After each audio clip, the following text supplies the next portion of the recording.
Welcome to M1 news. Bhupalpally Singareni area పరిధిలో విషాద ఘటన చోటు చేసుకుంది. వన్ ఇన్క్లైన్ మైన్ లో విధులు నిర్వహిస్తున్న కార్మికుడు గోపి మైన్ లో ఊపిరాడక మృతి చెందారు.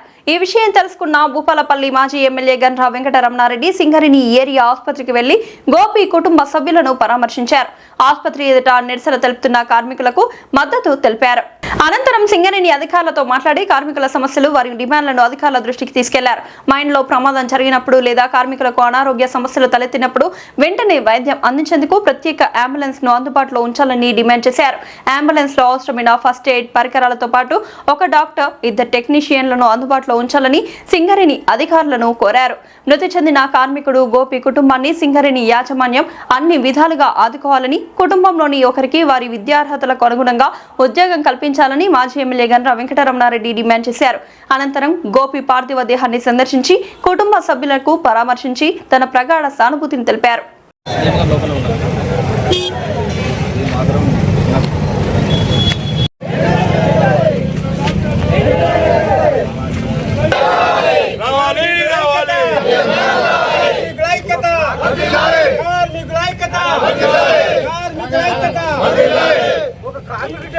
పెట్టుకొని ఇంతసేపు చేస్తారు. ఒక చెయ్యి ఖాళీ టికెట్ చేయాలి, రావాలి అంతే.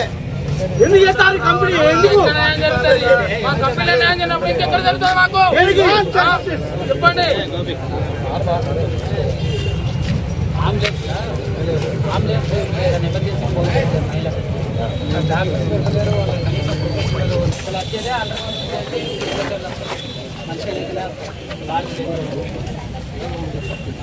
ఒక ఆడ ప్రొఫెషనల్ ఏరియాలో పెట్టి చేస్తే ఆడ కొంచెం తర్వాత చికిత్స అందుకే హాస్పిటల్ అనేది కాపాడు. ఏదైతే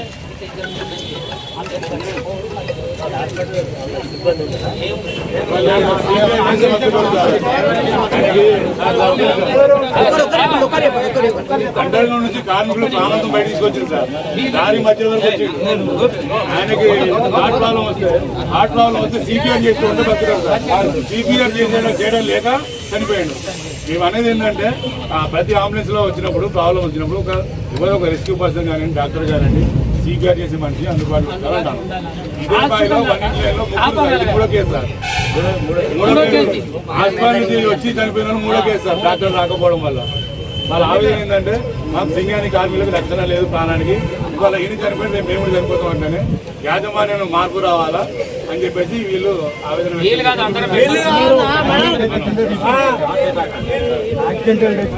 ఇన్సూరెన్స్ వాళ్ళు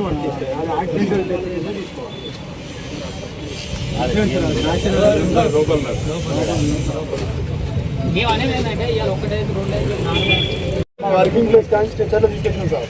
తీసుకొచ్చిన తర్వాత మాకు ల్యాండింగ్ జంక్షన్ ఉంటుంది కదా, ఆ జంక్షన్లో పంచి కూర్చుంటే ఆ టైంలో సిపిఆర్, ఒక వెంటిలేషన్ అది ఉంటే ఇక్కడికి వచ్చే వరకు మనిషి కాన్ఫిడెన్స్లో ఉండటం. ఇవాళ ఆడ అలా ప్రొఫెషనల్ గ్యాస్ ఎక్విప్మెంట్ ఉంటే ఎక్కగానే ఆయన అప్పుడే వాళ్ళ అవస్థతో ఇవాళ ఇదైంది, రేపు కూడా అసలు ఆపరేషన్ సార్ పట్టరా ఆంబులెన్స్ అనే ఉద్దేశం ఏంటి?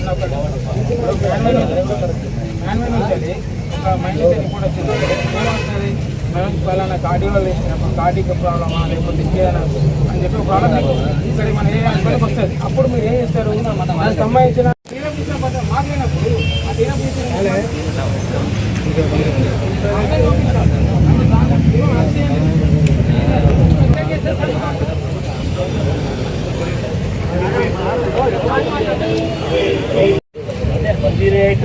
మామూలు పబ్లిక్ కొరకు సింగరేణి కార్మికులు వెల్ఫేర్ పెట్టినప్పుడు దాన్ని పెట్టచ్చు సార్. ఏం కావాలి?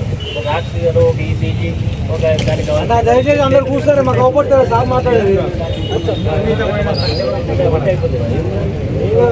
అడగాలి కదా. డాక్టర్ కూడా రావాలి ఆడికి. కంప్లైంట్ అలా ఎవరు చెప్తారంటే ఇప్పుడు పేషెంట్ బైక్ చేస్తున్నట్టేనే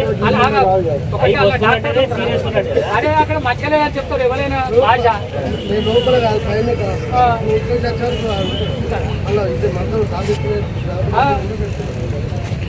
మామూలు కావాలంటే ఏదైనా అప్డేట్ చేయండి. దానికి కావాల్సినటువంటి ట్రైనింగ్ ఇన్స్ట్రక్షన్ ఎవరైనా మైండ్ ఫోన్ వచ్చిందంటే ఒక డాక్టర్ అయితే అవైలబుల్ ఉంటుంది. డాక్టర్ లేకపోతే అట్లీస్ట్ ఇద్దరు టెక్నికల్ స్టాఫ్ ఉంటుంది సార్. వాళ్ళు సిఆర్ నర్సో లేకపోతే మేల్ నర్సో సిపిఆర్ చేసేవాళ్ళు, ఆక్సిజన్ పెట్టేవాళ్ళు, బీపీ ఇంజక్షన్ ఇమీడియట్గా రేట్ అవడం ఇంజక్షన్ ఎమర్జెన్సీ పంపించాలి. ఇప్పుడు మనిషి ప్రాణం అనేది చాలా విలువైంది కదా. మరి అండర్గ్రౌండ్ ఈవెన్ సర్వేట్ మీద ఉన్నా కానీ ఎక్కడైనా కానీ ఇంత పెద్ద ఇంకోటి కూడా న్యాచురల్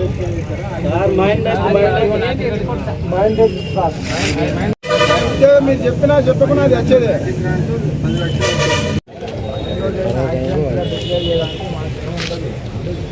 వాడు పోస్ట్ మాత్రం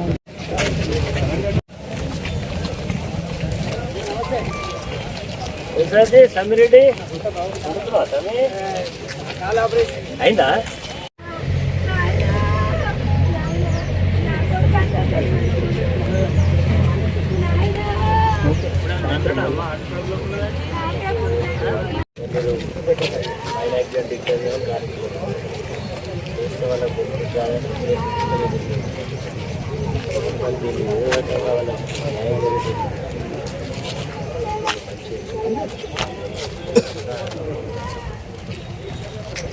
చేయండి.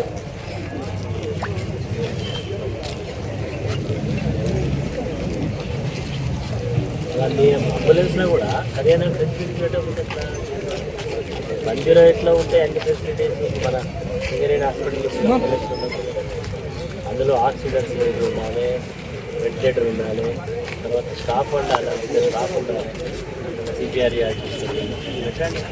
ఇద్దరు స్టాఫ్ ఉన్నారు, ఇద్దరు అంబులెన్స్ ఇద్దరు. మీరు ఓన్లీ ఇద్దరు అంబులెన్స్ ఆడ పెడుతున్నట. ఇంటి డ్రైవర్ని పెడతా వాళ్ళతో పాటు ఇద్దరు మనుషులు కూడా పెట్టండి. ఇద్దరిని పెట్టండి. వాళ్ళు టెక్నికల్గా వాళ్ళకి సపోర్ట్ ట్రైన్ అయిన వాళ్ళు పెట్టండి సార్. మీరు వాళ్ళకి కూడా డిమాండ్ ఏంటంటే ఆ అమ్మాయికి ఉద్యోగం ఎడ్యుకేషన్ ఇమీడియట్గా ఇచ్చేయండి. అంటే ఇక మళ్ళీ బదిలీ ఫీల్ కాకుండా మేము ఏం చదువుకుంటే దానికి టెక్నికల్ సూటబుల్ చేయాలి. అది స్పెషల్ కేసు తొందరగా. అదే ఒకసారి మీరు మీ చైర్మన్ గారితో మీ డైరెక్టర్ పాటు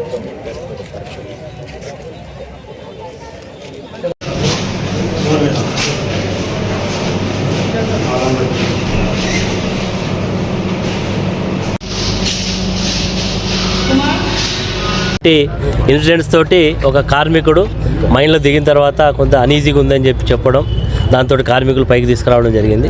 వచ్చే టైంలో దీనంతా గ్యాప్ కూడా పైకి ఇన్ఫర్మేషన్ ఇచ్చిండ్రు. ఇన్ఫర్మేషన్లో కూడా అంబులెన్స్ వచ్చింది. అంబులెన్స్ వచ్చేటప్పుడు అందులో ఒక డాక్టర్ను, తర్వాత టెక్నికల్గా కొంతమంది స్టాఫ్ కనుక వచ్చి ఉంటే ఒకవేళ హార్ట్ ప్రాబ్లం ఉంటే సిపిఆర్ చేసి తీసుకొచ్చే అవకాశం ఉండే. కానీ వాళ్ళు ఏంటంటే అంబులెన్స్ పంపించారు.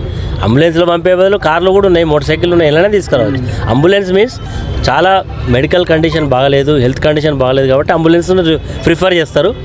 అక్కడ పంపించినప్పుడు అన్నీ ఉండాలి. ఇప్పుడు ఈవెన్ 108 ఫోన్ చేస్తే 108లో అందరూ ఉంటారు. 108లో ఆక్సిజన్ ఉంటుంది, సిపిఆర్ చేసే పరిస్థితి ఉంటుంది, అన్నీ ఉంటాయి. అట్లాంటిది ఎమర్జెన్సీగా ఏదైతే ఉంటుందో అవి చేయాల్సి ఉండే. అవి ఒక ల్యాప్సెస్ కనబడుతున్నాయి కాబట్టి భవిష్యత్తులో ఇది 3వ ఇన్సిడెంట్ అని చెప్తున్నారు కార్మికులు. అంబులెన్స్ను ఫుల్ ఫ్లెడ్జ్గా చేయండి. ఇంత పెద్ద వ్యవస్థకు అంబులెన్స్ కావాల్సినటువంటి అన్ని ఫెసిలిటీస్, అందులో కావాల్సినటువంటి ఆక్సిజన్ కానీ అవసరమైతే వెంటిలేటర్ కూడా ఉండాలి. పేషెంట్ షిఫ్ట్ చేయాల్సి వస్తుంది ఇక్కడ నుంచి హైదరాబాద్కో వరంగల్కో, వెంటిలేటర్ కూడా ఉండాలి. అన్నీ ఏర్పాటు చేయండి. ఇక్కడ ఉండేటువంటి డాక్టర్స్ కానీ ఎవరు కూడా రెస్పాన్సిబిలిటీ. ఇప్పుడు ఇక్కడ ఉండేటువంటి సూపరింటెండెంట్ గారు 15 ఏళ్ళ నుంచి ఉన్నారు. సరిగా 15 రోజుల నుంచి ఎన్నేళ్ళు ఉన్నా ఈ యొక్క కార్మికుడి యొక్క వెల్ఫేర్ కొరకు పనిచేయాలి ఎవరైనా. అదేవిధంగా కార్మికులు అందరూ డిమాండ్ ఏంటంటే మైన్లో చనిపోయింది కాబట్టి మైన్ యాక్సిడెంట్ కింద డిక్లేర్ చేసి బెనిఫిట్స్ ఇవ్వమని చెప్తున్నారు. నేనేం చెప్తున్నా అంటే దాన్ని సింగరేణి యాజమాన్యం, ఇక్కడ ఉండేటువంటి జిఎం గారు, మిగతా పెద్దలందరూ కూడా ఆలోచన చేసి తప్పకుండా వారికి వీలైనంత వరకు సాయం చేయాలి. ఎందుకంటే ఇన్సూరెన్స్ నేను బయటకు ఇన్సూరెన్స్ వచ్చే విధంగా చూడాలని కోరుకుంటూ ఆ కుటుంబానికి ఉద్యోగం మరి సూటబుల్ జాబ్. ఎందుకంటే ఈరోజు మీరు ఎవరు ఉన్నా అందరికి బదిలీ ఫిల్లర్కి ఇస్తున్నారు. అది కాకుండా అమ్మాయి క్వాలిఫికేషన్, అబ్బాయి క్వాలిఫికేషన్ అనుగుణంగా ఈ టెక్నికల్గా ఇచ్చేది ఉంటే కొంత వాళ్ళకి బెనిఫిట్ చేసిన వాళ్ళు అవుతారు. కాబట్టి దాన్ని మీరు తప్పకుండా మీ యాజమాన్యంతో మాట్లాడి మీరు ఖచ్చితంగా అది అమలే విధంగా కార్మికుల పక్షాన డిమాండ్ చేస్తున్నాం. కార్మికుల వెల్ఫేర్ విషయంలో కూడా ఇక్కడ హాస్పిటల్ ఉంది, పీడియాట్రిక్ చెక్ జరగాలి. హార్ట్ అనేది ఒకటే రోజు ఫెయిల్యూర్ కాదు. నేను జిఎం గారికి కూడా చెప్పాను, ఎవ్రీ 1 year కనీసం హార్ట్ చెక్ అన్నీ కూడా కేవలం ఈసీజీ చెక్ కాకుండా మనం ఎక్కడైతే ఎక్స్పర్ట్ దగ్గర పోతే ట్రెడ్మిల్ టెస్ట్ ఇవన్నీ చేస్తారు, అదే పద్ధతిలో చేస్తే హార్ట్కు ఏమైనా ఇండికేషన్ ఉంటే వాల్ రిప్లేస్మెంట్ కానీ లేకపోతే స్టంట్స్ చేయడం కానీ ఇవన్నీ ఉంటాయి కాబట్టి ప్రాణం పోకుండా ఉంటుంది. ఎందుకంటే సింగరేణి ఇంత పెద్ద డాక్టర్స్ ఇంత పెద్ద ఇన్స్టిట్యూషన్ ఉన్నప్పుడు ఏ ఒక్క కార్మికుడు కూడా కోల్పోవద్దని ఈ సందర్భంగా సూచన చేస్తాం.